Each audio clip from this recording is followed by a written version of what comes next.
Live आ जाइए सब। Audio video बराबर आ रहा है? कमेंट करके बताइए। फिर क्लास शुरू कर रहा हूँ। आज करंट के दो टॉपिक लेके आ रहा हूँ मैं। आज आपके एक तो वन रिपोर्ट 2019 वाली जो लास्ट वन रिपोर्ट आई उसका, और एक कोविड-19 कोरोना महामारी से संबंधित जो क्वेश्चन करंट से संबंधित पढ़ सकते हैं वो लेके आ रहा हूँ। तो कमेंट के थ्रू बता दीजिए, कमेंट कर दीजिए। हाँ, good evening Suresh, good evening. सब क्लास में जुड़ जाइए। Mangilal good evening, Mohanlal good evening Bablu, Babalu, Bablu Ram आपको भी गुड इवनिंग। सभी जुड़ जाइए, क्लास शुरू कर रहा हूँ। आज दो टॉपिक करवाऊंगा। गुड इवनिंग सभी को। देखिए, एक तो वन रिपोर्ट 2019 की जो आई है वो, और इसके अलावा कोरोना महामारी, इन दो से संबंधित आपको आज की क्लास में पढ़ाया जाएगा। इससे संबंधित आपका कोई भी क्वेश्चन हो तो उससे संबंधित आप क्वेश्चन पूछ सकते हैं। Ramkaran good evening. देखिए, सबसे पहले ले रहे हैं वन रिपोर्ट 2019। अब ध्यान रखना, वन रिपोर्ट 2019 जैसे वनों की सर धुंधला दिखाई देता है। क्या धुंधला दिखाई दे रहा है? मैं तो चिकना शर्ट दिख रहा हूँ। कौन कह रहा है धुंधला? धोख दे हूँ गुरुजी। बिल्कुल अमित, आशीर्वाद, नमस्कार सुरेंद्र ढोलिया। आपकी हो सकती है क्वालिटी, आपके मोबाइल की क्वालिटी सुधारो। धुंधला तो नहीं दिख रहा है। सबको धुंधला दिख रहा हूँ क्या मैं? क्या धुंधला दिख रहा हूँ क्या? सब बताइए। बबलू क्या कह रहा है? नो सर नहीं। तो हो सकता है बबलू आपके, हाँ अमित सही कह रहा है। हाँ, गुड इवनिंग सभी को। Good evening Om Prakash, Sunil good evening. तो वन रिपोर्ट 2019 ध्यान रखना, ये आपके अभी वाले एग्जाम में भी आएगी, और ये जो अगला एग्जाम, इसके अगला एग्जाम सितंबर 2021 वाले एग्जाम के में भी यही रिपोर्ट रहने वाली। इसमें भी आपके रिपोर्ट चेंज नहीं होने वाली है, क्योंकि अगली रिपोर्ट आपके दिसंबर 2021 में आएगी। तो दिसंबर 2021 से पहले आपके सितंबर 2021 में दूसरा अगला एग्जाम हो जाएगा। तो यानी कि आपके जो अभी मैं यहाँ डाटा बता रहा हूँ वही डाटा अगले वाले एग्जाम में भी रहने वाले हैं। तो कोई चेंज होने वाला नहीं है। एग्जाम कब होंगे? 18 अप्रैल को है ना ओम प्रकाश? अभी भी नींद में हो क्या? 18 अप्रैल से ही है एग्जाम। ठीक है। वन रिपोर्ट 2019 की रिपोर्ट 2000 है, तो 2019 की रिपोर्ट ध्यान रखना। लेकिन इसके लिए 2017 में सैटेलाइट के द्वारा फोटो खींचे गए। आपको ये भी ध्यान रखना, नहीं आगे कहीं नहीं खींचने वाले सर। पार्टी कब दोगे? बिल्कुल पार्टी भी दे देंगे सुरेंद्र ढोलिया। 2017, अब देखो 2017 में ये ध्यान रखना, वन रिपोर्ट जो वनों से संबंधित जो गणना होती है वो एक जाके वनपाल या वन रक्षक जाके गिनता नहीं है। ये कैसे होती है? वन रिपोर्ट कैसे तैयार होती है ये ध्यान रखना। एक उपग्रह सैटेलाइट के द्वारा, उस सैटेलाइट का नाम ध्यान रखना है। जैसे वन रिपोर्ट तैयार करता है वो सैटेलाइट है IRS, रिसोर्स सेट सेकंड ए, पूरा नाम याद रखना इसका। IRS रिसोर्स सेट सेकंड ए, ये सैटेलाइट है। इसके द्वारा जैसे ये 2017 में अक्टूबर से लेकर दिसंबर तक इसके फोटो लिए गए थे, और इसमें टोटल 306 फोटो लिए गए। ये कभी नहीं पूछेंगे आपको कितने फोटो लिए गए, कब के लिए गए। आपको रिपोर्ट का ध्यान रखना है, और आपको सैटेलाइट ध्यान रखना, कौन से सैटेलाइट के द्वारा। गुड इवनिंग सभी को। IRS रिसोर्स सेट जो 2A है, आपको इस उपग्रह का नाम ध्यान रखना है। इस उपग्रह के द्वारा फोटो लिए गए। अब 2017 में फोटो लिए गए। अब 2019 में भी अक्टूबर से दिसंबर में फोटो ले लिए गए, लेकिन उसमें अभी विश्लेषण हो रहा है, और ये विश्लेषण होकर दिसंबर 2021 में जाके तैयार होगी। तो वो रिपोर्ट आएगी दिसंबर 2021 में। ध्यान रखना, आप जैसे देख रहे हो तो ये 2021 में आएगी, वो आगे वाली रिपोर्ट होगी। और ध्यान रखना, ये 2019 वाली जो रिपोर्ट है वो अगर संख्या के आधार पे देखोगे तो ये 16वीं रिपोर्ट, कौन सी रिपोर्ट है?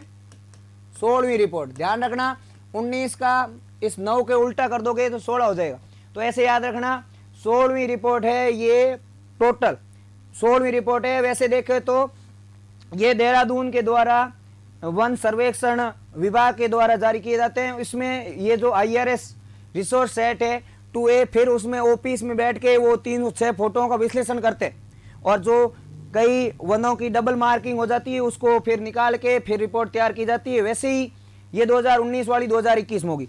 अब इसमें परसेंटेज भी ध्यान रखना, अगर आपके टोटल वन क्षेत्र पूछे, वन क्षेत्रफल का कितना प्रतिशत है भारत का टोटल वन क्षेत्रफल, तो ध्यान रखना वन क्षेत्रफल है 21.67%, अभी वर्तमान में 21.67% है। और वन और वृक्ष दोनों का ही क्षेत्रफल पूछे, वन वृक्ष क्षेत्रफल, तो ध्यान रखना आपके 24.56% है। बाकी इसका अगर आप क्षेत्रफल भी ध्यान रखो तो भी रख सकते हो 80, 72, 76 वर्ग किलोमीटर, और इसका भी ध्यान रखो तो रख सकते हो 71, 22, 49 वर्ग किलोमीटर। इनका क्षेत्रफल भी याद रख सकते हो, यानी टोटल भारत के क्षेत्रफल में 71,2200 मतलब 49 वर्ग किलोमीटर। आपको ऐसे दो दो के जोड़े से याद रखो, 71, 22, 49, जो मोबाइल नंबर याद रखते हो ना, ऐसे याद रखोगे तो याद हो जाएगा। फिर 80, 72, 76 वर्ग किलोमीटर, ये वन क्षेत्रफल तो है 21.67%, और वन और वृक्ष का टोटल का क्षेत्रफल है 24.56%। ये 16वीं रिपोर्ट है IRS set resource set second दूसरा A के द्वारा ये रिपोर्ट जारी की जाती है। ये सब आपको इतनी जानकारी, डाटा के अकॉर्डिंग इतनी जानकारी आपको रखनी। इसके बाद में देखो, इसके बाद में आपको क्या करना है, अब आपको ध्यान रखना है कि सर्वाधिक 1% और एक सर्वाधिक क्षेत्रफल। अब आपको इसमें क्या है कि सर्वाधिक क्षेत्रफल किस किस का है, वनों में सर्वाधिक क्षेत्रफल। एक ध्यान रखना सर्वाधिक क्षेत्रफल के अकॉर्डिंग याद रखना है, एक सर्वाधिक प्रतिशत के हिसाब से रखना। अब आपको क्वेश्चन ऐसे पूछेंगे, निम्न में से सर्वाधिक क्षेत्रफल किसका है, तो निम्न में मान लो सपोज करो सबसे ज्यादा तो मध्य प्रदेश का, लेकिन मध्य प्रदेश ऑप्शन में नहीं हुआ तो अरुणाचल प्रदेश को करना पड़ेगा। अगर अरुणाचल प्रदेश भी ऑप्शन में नहीं हो तो छत्तीसगढ़ करना पड़ेगा। तो आपको थोड़ा सा क्रम याद रखना। तो इसके लिए आप वैसे भारत के मैप बना के अगर आप मैप में उसमें दर्शाओगे तो उसके अकॉर्डिंग आपको अच्छे से याद हो जाएंगे। जैसे देखोगे तो आप, जैसे ये इंडिया का मैप है, अब इस इंडिया के मैप में ऐसे आप मत कंफ्यूज होना कि ये चौड़ा कर दिया लंबा कर दिया। आपको नक्शे में पता होना चाहिए कौन सा राज्य कहाँ है, कौन से क्षेत्र में कौन सा स्थित है, उसके अकॉर्डिंग आपको कोई दिक्कत नहीं। तो अब देखोगे सर्वाधिक क्षेत्रफल के अकॉर्डिंग तो आपको ये ध्यान रखना सबसे टॉप पे, यानी ये मतलब मध्य में कौन सा राज्य है, मध्य प्रदेश, यानी सर्वाधिक क्षेत्रफल में सबसे टॉप पे कौन है, मध्य प्रदेश। फिर दूसरे नंबर पे है क्षेत्रफल के अकॉर्डिंग ये वाला राज्य, ये वाला राज्य मतलब अरुणाचल प्रदेश। फिर तीसरे नंबर पे है ये वाला राज्य, ये वाला राज्य मतलब मध्य प्रदेश से जो अलग हुआ है, यानी 1 नवंबर 2000 को मध्य प्रदेश से छत्तीसगढ़ अलग हुआ। ध्यान रखना नवंबर 2000 में 3 राज्य अलग होते हैं। 1 नवंबर 2000 को छत्तीसगढ़ होता है मध्य प्रदेश से, 9 नवंबर 2000 को उत्तराखंड होता है उत्तर प्रदेश से, और 15 नवंबर 2000 को होता है झारखंड बिहार से, और फिर 4 जून 2014 को आपके तेलंगाना अलग होता है आंध्र प्रदेश। ये थोड़ा सा ध्यान रखना। फिर उसके बाद में देखो ये पहला, फिर ये दूसरा, फिर ये तीसरा। अगर मान लो सर्वाधिक क्षेत्रफल पूछा है और अगर ये तीनों ही ऑप्शन में नहीं हो कि सर्वाधिक क्षेत्रफल किसका है, फिर चौथे वाले पे ध्यान रखना है, चौथा ये मतलब ओडिशा। फिर 5वां ध्यान रखना है ये वाला, ये मतलब महाराष्ट्र। तो ऐसे आपको क्रम याद होना चाहिए। तो आप ऐसे राज्यों के मैप के अकॉर्डिंग याद रखोगे तो सर्वाधिक क्षेत्रफल याद हो जाएगा। तो सर्वाधिक क्षेत्रफल में 1 कहाँ है, मध्य प्रदेश में, दूसरे पे अरुणाचल प्रदेश, तीसरा छत्तीसगढ़, चौथा आपके ओडिशा, 5वां महाराष्ट्र। इनको आपको ध्यान रखना है। जैसे पहला MP, दूसरा AP में अरुणाचल प्रदेश है, तीसरा छत्तीसगढ़, चौथा ओडिशा, और पांचवा महाराष्ट्र। ये आपको ऐसे क्रम याद रखना है सर्वाधिक क्षेत्रफल के अकॉर्डिंग। वैसे अगर इसका क्षेत्रफल भी याद रखो, सबसे टॉप वाले का याद रख लो, बाकी का ज्यादा याद रखने की जरूरत नहीं। वैसे 77,000 याद रख लोगे तो भी बहुत है, बाकी पूरा याद रखो तो ये रख सकते हो 77,482 वर्ग किलोमीटर। वैसे आप 77 साइड से कराएं तो क्या हुआ, साइड से अमित, हाँ स्लाइड से कोई नहीं, वो स्लाइड यही ठीक है। तो 77,000 एमपी है 77,000 वर्ग किलोमीटर क्षेत्रफल में। फिर उसके बाद में एक एक कम कर दो, यानी 66,000। वैसे ये एग्जैक्ट आपको याद रखने की जरूरत नहीं, आपके आसपास का सेट हो जाएगा। 66,000, ये है 55,000, फिर ये 51 और ये 50 है। पूरे याद रखने की जरूरत नहीं है, वैसे आपको ये केवल एमपी का याद रख सकते हो, ठीक है। तो ये सर्वाधिक क्षेत्रफल के अकॉर्डिंग आपको ध्यान रखना। फिर आपको एक ध्यान रखना है सर्वाधिक प्रतिशत के अकॉर्डिंग, सर्वाधिक प्रतिशत क्षेत्रफल के अकॉर्डिंग सर्वाधिक प्रतिशत किसमें, और सर्वाधिक प्रतिशत में इधर नॉर्थ ईस्ट वाले राज्य है ज्यादातर, तो इसके लिए अपन को केवल इधर वाले ही राज्य बनाने के नक्शे बनाने की जरूरत है, बाकी आपको उधर वाले नक्शे बनाने की जरूरत नहीं है। तो अब इसमें भी अगर आप देखोगे तो सबसे टॉप पे, यानी क्षेत्रफल में परसेंटेज के अकॉर्डिंग सबसे टॉप पे ये वाला राज्य, ये वाला मतलब ये वाला राज्य है आपके मिजोरम। अब आपने पीछे वाले में देखा होगा, दूसरे नंबर पे देखो ये राज्य कौन सा, अरुणाचल प्रदेश। अब ये इसमें भी दूसरे नंबर पे है, यानी ये अरुणाचल प्रदेश वापस दूसरे पे आ जाएगा, यानी प्रतिशत में भी दूसरे नंबर पे है और टोटल क्षेत्रफल में भी दूसरे पे। आपको पूछेंगे भारत में सर्वाधिक प्रतिशत के अकॉर्डिंग कौन से राज्य में वन है, तो अगर मिजोरम ऑप्शन में हो तो मिजोरम करना, मिजोरम नहीं हो तो आपके अरुणाचल प्रदेश होगा, अरुणाचल प्रदेश भी नहीं हो तो ये वाला राज्य, ये वाला मतलब आपके मेघालय राज्य होगा। फिर उस मेघालय राज्य भी नहीं हुआ तो फिर ये वाला मतलब मणिपुर, मणिपुर भी नहीं हुआ तो फिर ये वाला राज्य, ये वाला मतलब नागालैंड। तो इनका ऐसे क्रम आपको याद रखना है।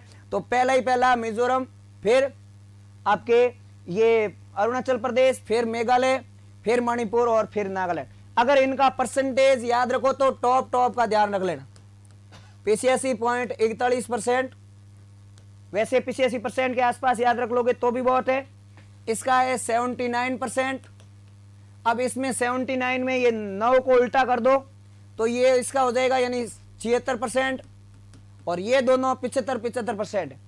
अब थोड़ा पॉइंटों में ये ज्यादा है तो चौथे नंबर पे, ये 5 है, यानी कि आपके प्रतिशत के अकॉर्डिंग सर्वाधिक वन आपके इन उत्तर पूर्वी राज्यों में है। तो आपको सीधे याद रखना है मिजोरम, फिर अरुणाचल प्रदेश, फिर आपको मेघालय, फिर आपको मणिपुर और फिर आपके नागालैंड, ये आपको ध्यान रखना है। तो सर्वाधिक प्रतिशत वाला भी आपके सेट हो गया होगा। फिर है आपके एक आपको पूछा जाता है कि सर्वाधिक वर्दी वाले राज्य, मतलब सर्वाधिक वर्दी कौन से राज्यों में हुई, वन वर्दी, एक न्यूनतम वर्दी या ऋणात्मक, ये दोनों ही भले एक साथ में स्लाइड में समझ सकते हो आप, सर्वाधिक वर्दी और न्यूनतम। अब ध्यान रखना वन वर्दी और जनसंख्या वर्दी में उल्टा संबंध है। जहां ज्यादा जनसंख्या वर्दी होगी वहां वनों की कमी होगी, क्योंकि जनसंख्या ज्यादा वर्दी होगी तो वनों को काटा जाएगा, घर बनाए जाएंगे, खेती की जाएगी, तो उल्टा संबंध है। तो जहां पर जनसंख्या वर्दी ज्यादा है वहां पे वन कम हो जाएंगे।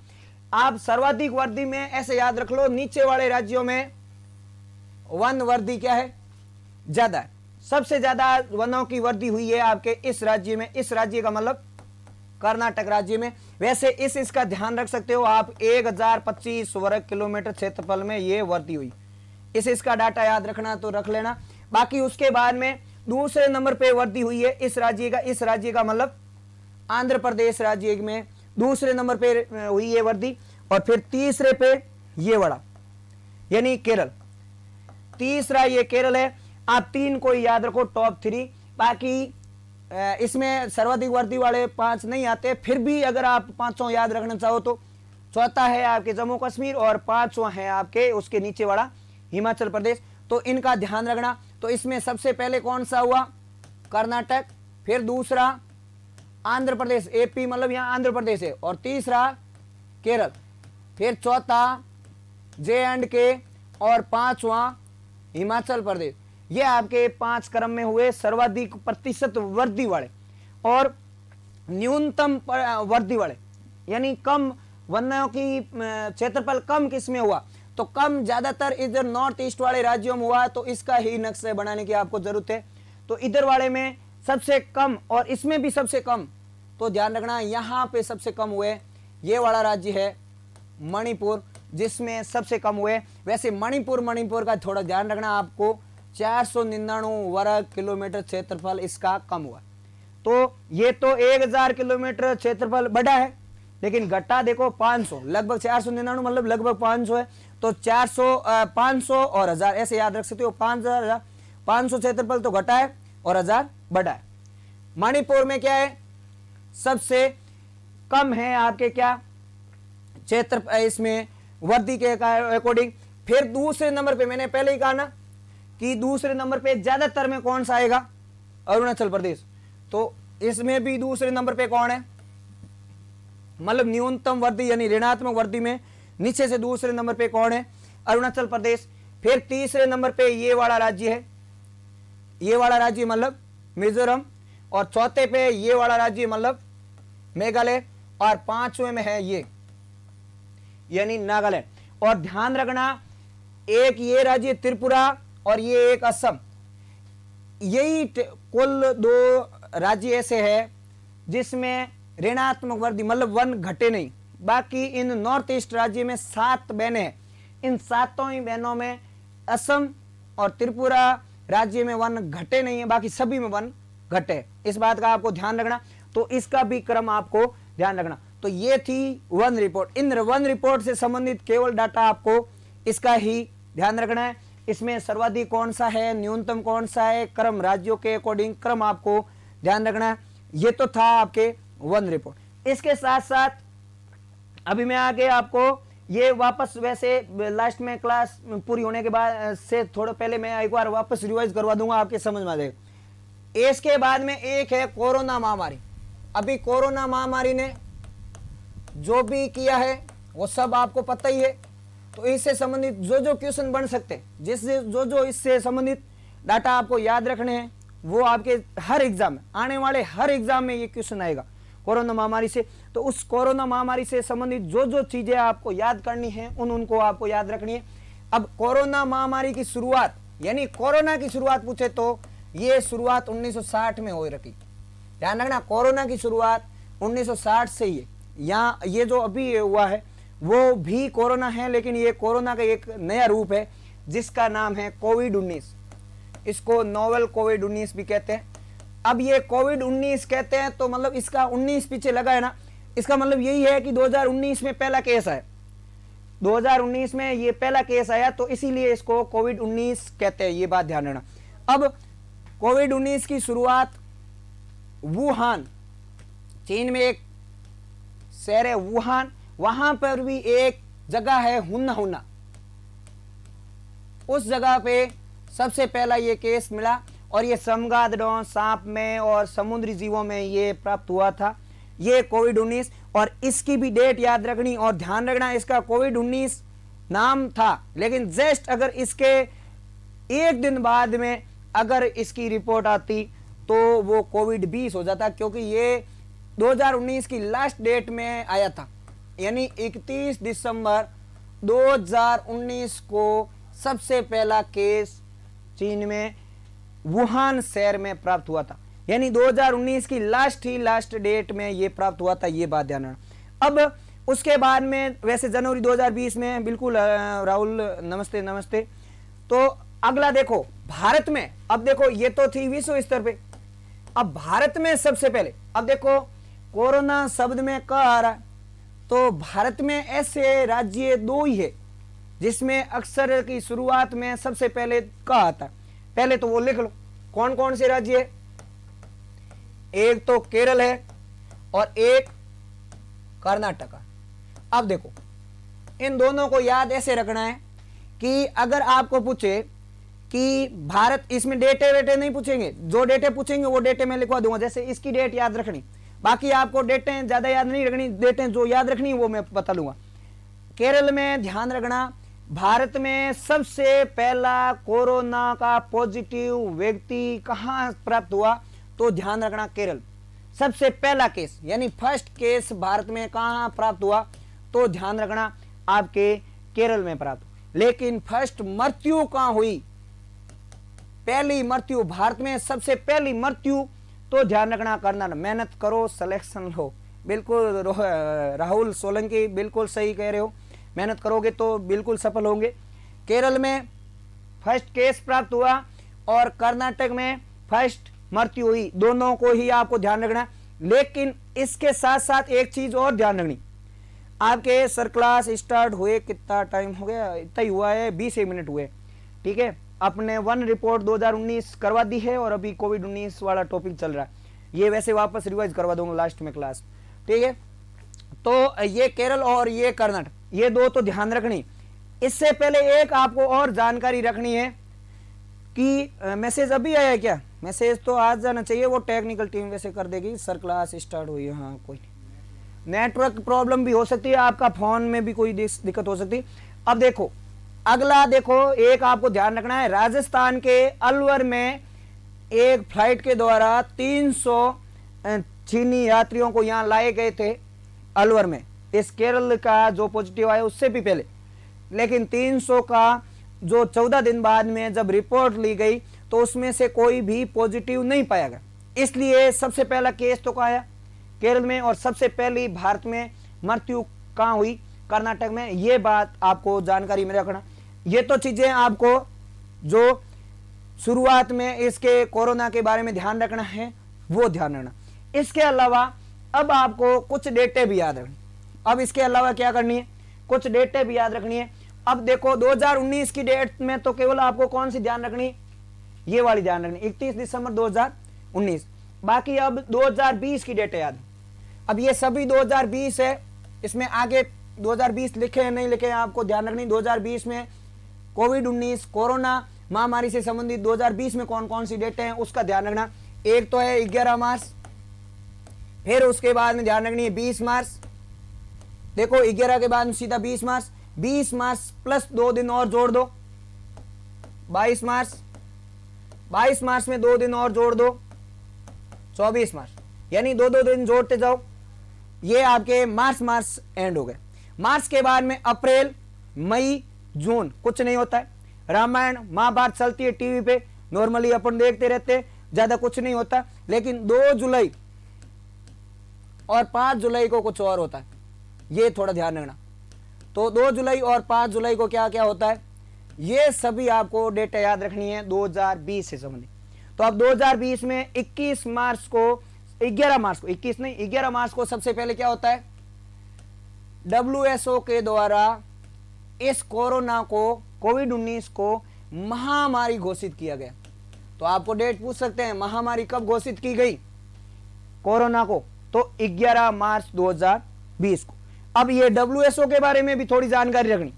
WHO का मुख्यालय यानी विश्व स्वास्थ्य संगठन, इसका मुख्यालय स्विट्जरलैंड में जेनेवा शहर में, ध्यान रखना।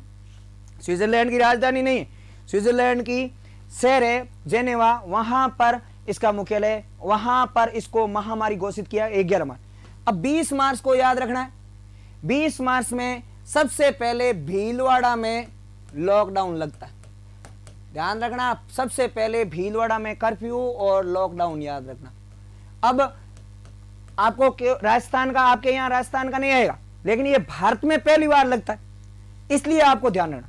भारत में सबसे पहले भीलवाड़ा में ही 20 मार्च को लॉकडाउन लगता है, कर्फ्यू लगता है, इसलिए आपको ध्यान रखना है 20 मार्च को। 20 मार्च के बाद में 2 दिन बाद में 22 मार्च को राजस्थान में लॉकडाउन लगता है। और राजस्थान में लॉकडाउन लगता है, ये भारत का पहला राज्य, भारत का पहला राज्य जहां पर लॉकडाउन सबसे पहले लगता है। तो राजस्थान में भारत का पहला लॉकडाउन लगाने वाला राज्य राजस्थान है, और राजस्थान में लॉकडाउन लगता है, ध्यान रखना 22 मार्च। अब 22 मार्च के दिन ही जनता कर्फ्यू होता है, मोदी जी के द्वारा जनता कर्फ्यू की घोषणा भी ध्यान रखना 22 मार्च को होती है। तो ये 22 मार्च को 2 चीजें ध्यान रखनी, जनता कर्फ्यू और राजस्थान में लॉकडाउन। फिर उसके एक दिन बाद में 23 मार्च को नरेंद्र मोदी जी शाम को आते हैं, मन की बात करते हैं और घोषणा कर देते हैं कि कल से पूरे भारत में संपूर्ण लॉकडाउन कर दिया जाता है।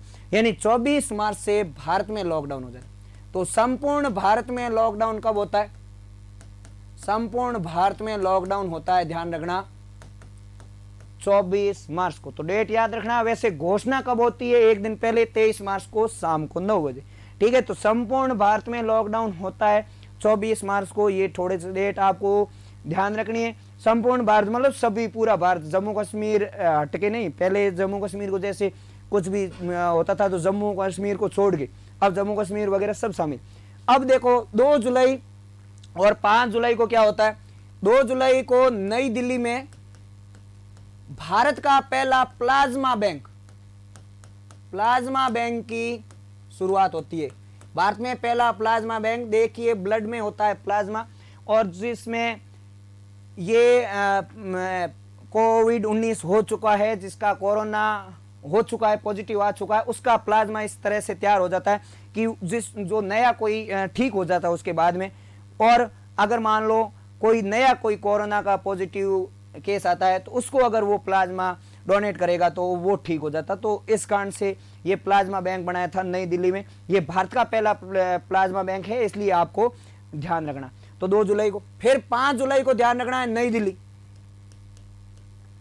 नई दिल्ली में विश्व का सबसे बड़ा कोविड केयर सेंटर, भारत का ही नहीं, विश्व का सबसे बड़ा कोविड केयर सेंटर की स्थापना होती है। कहां पर? नई दिल्ली में, जहां पर 10,000 बेड की व्यवस्था होती है। तो ये 3 आपको चीजें ध्यान रखनी है 2020। तो 11 मार्च, 20 मार्च, 22 मार्च, 24 मार्च, 2 जुलाई और 5 जुलाई, ये डेट आपको ध्यान रखनी है। इस डेट में ये हुआ, ये तो ध्यान रखना है 2020 का। उसके बाद में ध्यान रखना है 2021 में क्या हुआ। 2020 में जुलाई के बाद में ज्यादा कुछ डेटें आपको नहीं याद रखनी है इसमें कोरोना से संबंधित। 2021 में आपको 1 तारीख से ही याद रखनी, 1 जनवरी, फिर 2 जनवरी, ये जनवरी की 3 रेगुलर डेट, 3 जनवरी, फिर 16 जनवरी, फिर 20 जनवरी,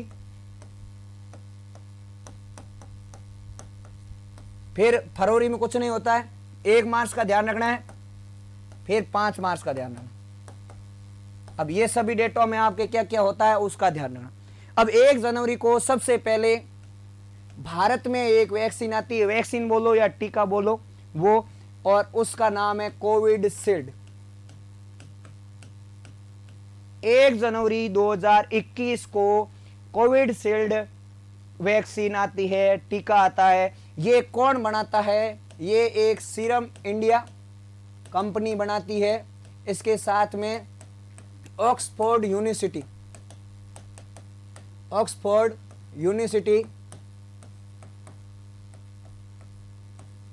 एस्ट्रोजेनिक, ये एस्ट्रोजेनिक को देता है ऑक्सफोर्ड यूनिवर्सिटी। तो आपको एस्ट्रोजेनिक याद रखो प्लस सीरम इंडिया, इन दोनों ने मिलकर एक आपके कोविडशील्ड नाम की आपके वैक्सीन बनाती है सबसे पहले 1 जनवरी। फिर उसके बाद में 2 जनवरी को कोवैक्सीन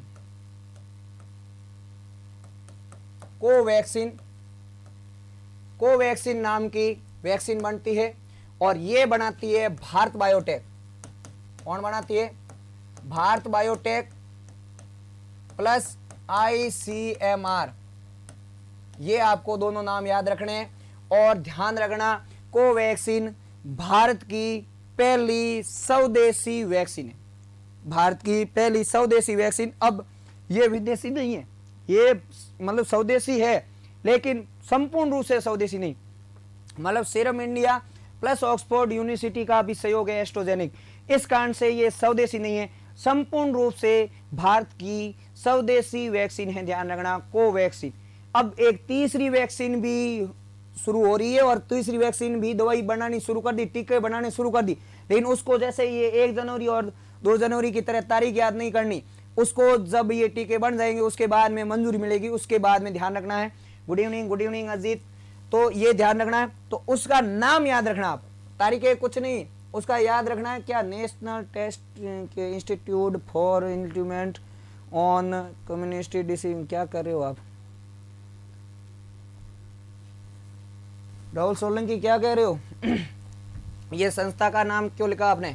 अच्छा ये लिख रहे हो ICMR, हाँ वो कोई नहीं, ठीक है। अब देखो इसमें आपको, वैसे आपको केवल नाम याद रख लोगे तो भी बहुत है, बाकी आप फुल फॉर्म याद रखो तो भी बढ़िया। भारत बायोटेक और ICMR ये ध्यान रखना कोवैक्सीन बनाते हैं और स्वदेशी, पहली स्वदेशी वैक्सीन है, इस बात का ध्यान रखना।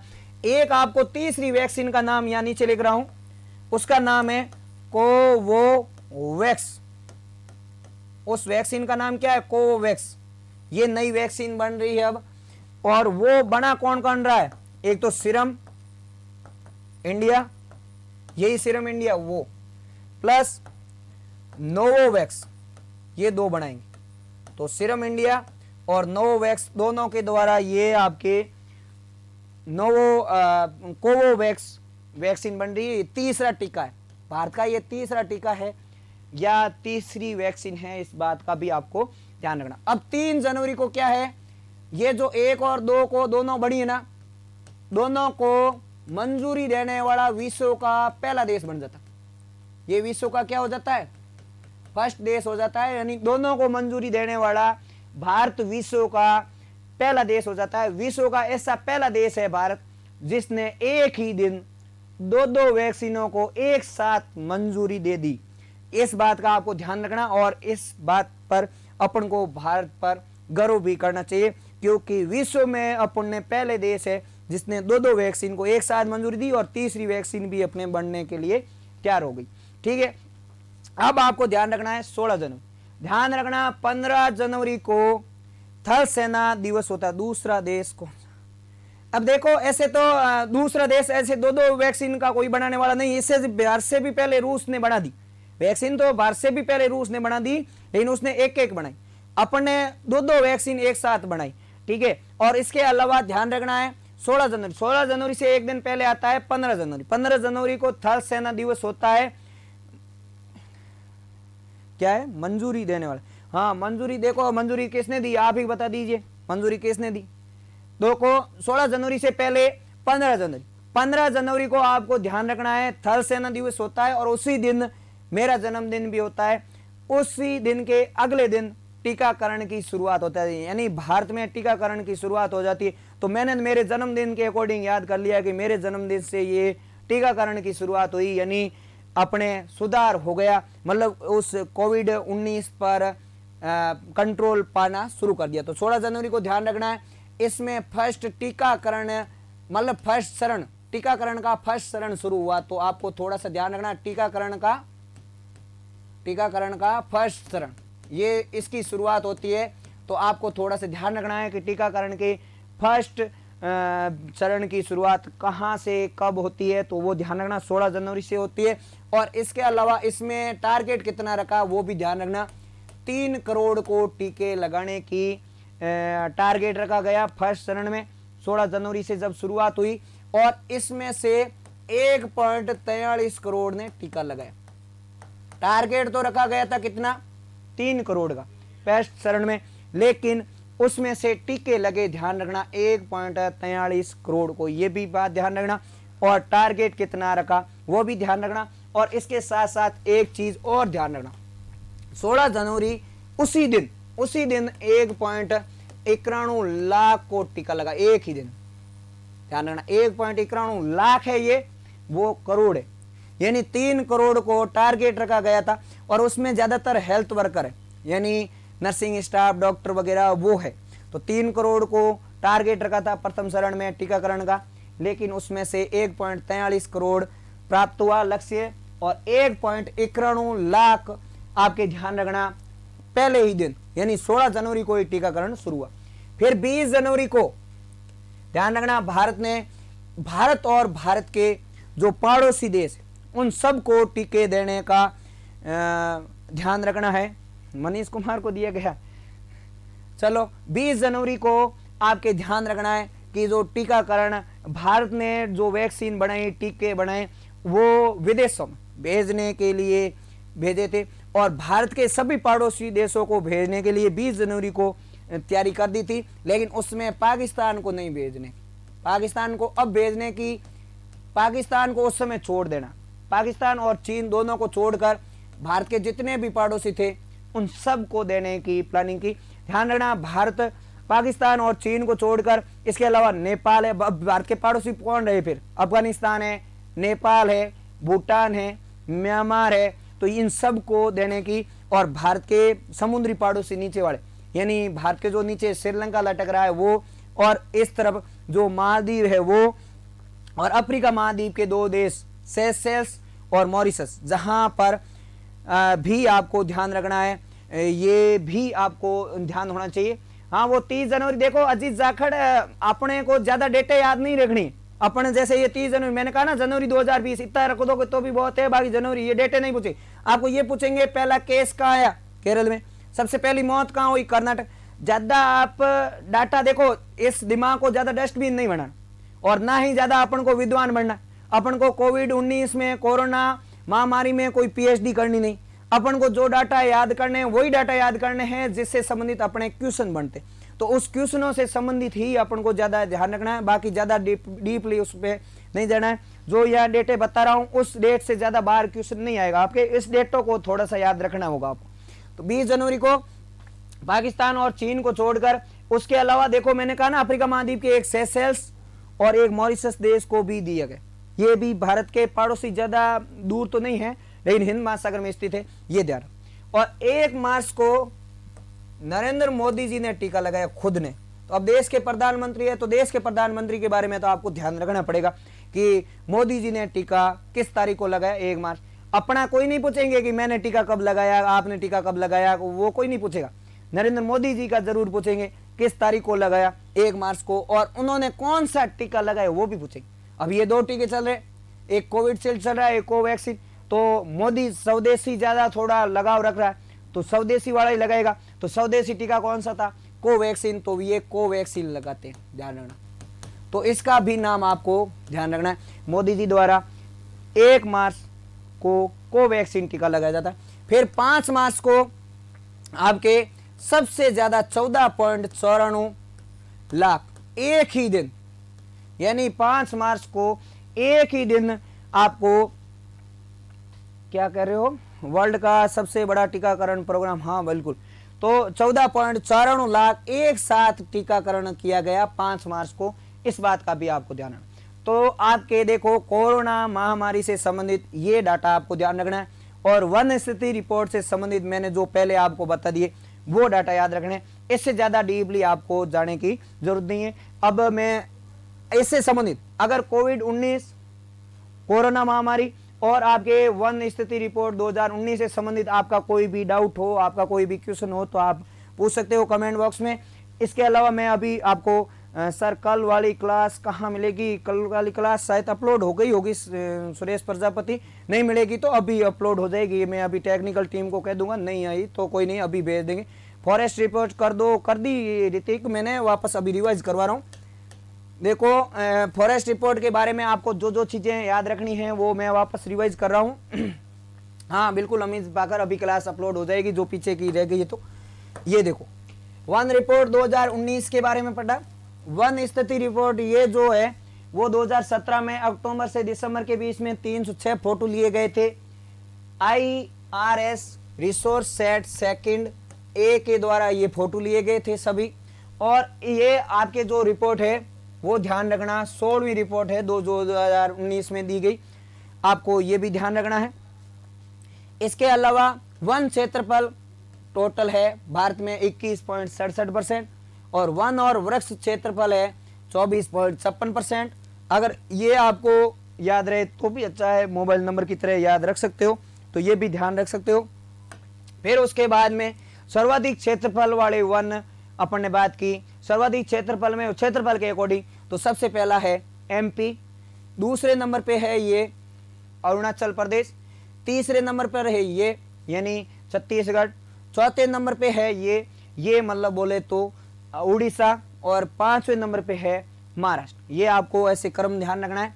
फिर उसके बाद में प्रतिशत के अकॉर्डिंग सबसे ज़्यादा प्रतिशत में आपके मिजोरम राज्य है जो 85%, 85.41% है पूरा एग्जैक्ट।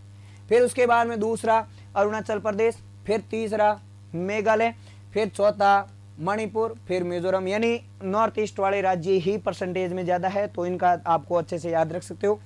फिर उसके बाद में सर्वाधिक वर्दी वाले तो कर्नाटक और आंध्र प्रदेश और आपके केरल। फिर उसके बाद में जम्मू कश्मीर और हिमाचल प्रदेश है। फिर न्यूनतम वर्दी वाले, तो न्यूनतम वर्दी वाले में सबसे कम वर्दी हुई या ऋणात्मक वर्दी हुई वो मणिपुर में, फिर दूसरे में अरुणाचल प्रदेश में, फिर तीसरा मिजोरम, चौथा आपके मेघालय और पांचवा है आपके नागालैंड। फिर उसके बाद में अपन ने पढ़ा कोरोना महामारी से संबंधित। तो कोरोना महामारी की शुरुआत ध्यान रखना 1960 में होती है और जो ये कोविड-19 है ये आपके चीन में वुहान शहर में आपके हुना जगह पे सबसे पहले 31 दिसंबर 2019 को केस प्राप्त होता है। उसके बाद में भारत में केरल में जनवरी में 30 जनवरी 2020 को ये सबसे पहला केस केरल में प्राप्त होता है। लेकिन सबसे पहले मृत्यु ध्यान रखना कर्नाटक में होती है, इस बात का भी आपको ध्यान रखना है। उसके बाद में अपन ने पढ़ा कि 2020 में कौन कौन सी डेटें आपको याद रखनी है। तो 11 मार्च को WHO ने आपके महामारी घोषित किया जिसका मुख्यालय जेनेवा स्विट्जरलैंड में है। 20 मार्च को भीलवाड़ा में कर्फ्यू लगा सबसे पहले, भारत के संदर्भ में सबसे पहले, इसलिए आपको ध्यान रखना है। फिर 22 मार्च को राजस्थान में लॉकडाउन लगा जो कि आपके मॉक टेस्ट आपके वैसे टेलीग्राम पे मंडे से डेली क्विज होगी, उसमें आप भाग ले सकते हो। फिर उसके बाद में 22 मार्च राजस्थान में सबसे पहले लॉकडाउन, वो भारत में सबसे पहले लॉकडाउन था किसी भी राज्य में, तो वो भी ध्यान रखना, और जनता कर्फ्यू भी वो लगा। फिर 24 मार्च को संपूर्ण भारत में लॉकडाउन लगा दिया गया, ध्यान रखना। इसकी घोषणा 23 मार्च को हो गई, तारीख भी ध्यान रखना, घोषणा 23 मार्च को और संपूर्ण भारत में 24 मार्च से लग गया। फिर 2 जुलाई को नई दिल्ली में प्लाज्मा बैंक की स्थापना होती है, ये भी ध्यान रखना। फिर 5 जुलाई को नई दिल्ली में कोविड केयर सेंटर में की स्थापना होती है जिसमें 10,000 बेडों की व्यवस्था की गई, ये भी ध्यान रखना।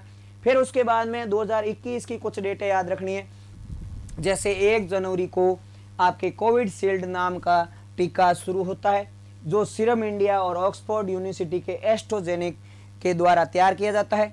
फिर 2 जनवरी को कोवैक्सीन टीका जो कि भारत बायोटेक और ICMR के द्वारा तैयार किया जाता है। फिर 3 जनवरी को इन दोनों को ही मंजूरी मिलती है और ये विश्व का पहला देश है भारत जिसने दो वैक्सीन को एक साथ मंजूरी दी। और तीसरा टीका या वैक्सीन ध्यान रखना कोवोवैक्स जो कि सीरम इंडिया और नोवोवैक्स के द्वारा तैयार की गई, ये भी ध्यान रखना है। फिर आपको 16 जनवरी की डेट याद रखनी है जिसमें टीकाकरण का प्रथम चरण शुरू होता है। इसमें 3 करोड़ का हेल्थ केयर का टारगेट रखा जाता है, लेकिन ध्यान रखना इसमें से 1.43 करोड़ टीका लगते हैं और 16 जनवरी के पहले ही दिन 1.91 लाख को टीका लगता है। फिर 20 जनवरी को पाकिस्तान और चीन को छोड़कर भारत के सभी पड़ोसी देशों और सेशेल्स और मॉरिशस देश में भी भारत के वैक्सीन को पहुंचाने की घोषणा हुई। फिर 1 मार्च 2021 से दूसरा चरण यानी सेकंड चरण की शुरुआत होती है टीकाकरण की, और सेकंड चरण में ध्यान रखना यहाँ 3 करोड़ का टारगेट रखा गया और यहाँ 30 करोड़ का टारगेट रखा, यानी 30 करोड़ का टारगेट रखा है कि वैक्सीनेशन होगा यानी टीकाकरण होगा। और उसमें नरेंद्र मोदी जी को 1 मार्च को ही 2021 को टीका लगा और उन्होंने कोवैक्सीन वाला यानी स्वदेशी टीका लगाया। फिर 5 मार्च को 14.94 लाख लोगों को एक साथ टीका लगा जो कि एक ही दिन में सबसे ज़्यादा टीका लगा है 5 मार्च को, तो इस डेट को भी ध्यान रखना। तो इस प्रकार से अपन ने आज 2 टॉपिक कर लिए, एक तो वन रिपोर्ट से संबंधित और एक आपके कोरोना से संबंधित। कल क्लास होगी क्या? हाँ बिल्कुल, मेरी तो क्लास होगी, बाकी क्लास अन्य क्लास का मैं नहीं कह सकता जिस जाकर, बाकी मेरी क्लास कल भी होगी, ठीक है। और मेरी ऑफलाइन भी क्लास कल है और ऑनलाइन भी है, दोनों क्लास होगी संडे के दिन भी, ठीक है। इसके अलावा कोई भी आपका वन रिपोर्ट 2019 या फिर आपके इस कोरोना महामारी से संबंधित आपके कोई भी क्वेश्चन हो तो आप पूछ सकते हैं आप, अभी आपके पास समय है। नहीं तो फिर इस क्लास को आज, हाँ बिल्कुल क्लास अपलोड हो जाएगी। कोर्स कब तक हो जाएगा? कोर्स तो हो गया ना अमित जाकर, ज़्यादातर हो गए। मेरे तो कुछ टॉपिक करंट के टॉपिक रह रहे हैं, वो मैं करवा दूंगा, क्यों टेंशन ले रहे हो। बाकी तो ज़्यादातर तो हो ही गया, ठीक है। और बाकी ओल्ड पेपर मैंने करवाई है, कुछ टॉपिक उस ओल्ड पेपर के साथ साथ में मैंने कुछ आपके उससे संबंधित जो भी टॉपिक आता है उससे संबंधित मैंने करवाए हैं, ठीक है। तो इस प्रकार से आप रेगुलर क्लास में बने रहिए और आप रेगुलर करवाते। हिस्ट्री के कुछ टॉपिक मैंने कहा ना, जैसे टॉपिक आते हैं उसमें ओल्ड पेपर में, उसके अकॉर्डिंग मैंने बताए भी है कुछ, और पॉलिटिकल के सभी टॉपिक बताए इस संबंध में। और किसी का क्वेश्चन हो, इंडिया में वन कितने प्रतिशत ये बताए ना, इंडिया में 21.67%, और क्षेत्रफल भी बताया 80, वो जैसे 71 × 22 × 50 वर्ग किलोमीटर। और अगर वन और वृक्ष अभी तो बताया, फिर आप अजीज जाकर कहाँ थे? अभी पूरी क्लास होने के बाद में कह रहे हो इंडिया में वन कितने परसेंट है? वन 21.67% और वन और वृक्ष 24.56%। और उसमें भी अगर क्षेत्रफल भी पूछे तो 80, 72, 76%। हाँ बिल्कुल ऋतिक, कई लोग ऐसे रह जाते हैं, दूसरी तरफ ध्यान रखते हैं और वो जो पूरा क्लास चल रही है उस तरफ ध्यान ही नहीं रहता। लेट आया था, अच्छा लेट आए थे तो फिर मैंने रिवाइज भी तो करवाया अजीज जाखड़। अभी लास्ट में जब क्लास ऑफ हो रही थी उस समय भी मैंने 2 मिनट रिवाइज भी करवाया ना, तो वो भी ध्यान नहीं देते। चलो कोई नहीं, अब आज की क्लास यहीं तक रख रहे हैं। वैसे रेगुलर क्लास आपके जो भी होगी शेड्यूल आपको पहले बता दिया जाएगा। इस क्लास से संबंधित आपका जो भी क्वेश्चन थे उन सबको क्वेश्चन को मैंने करवा दिया। इसी तरह आप अपने माता पिता और गुरुजनों का सम्मान कीजिए और माता पिता और गुरुजनों का नाम रोशन कीजिए। आप इसी तरह मेहनत कीजिए और सक्सेस होइए। धन्यवाद।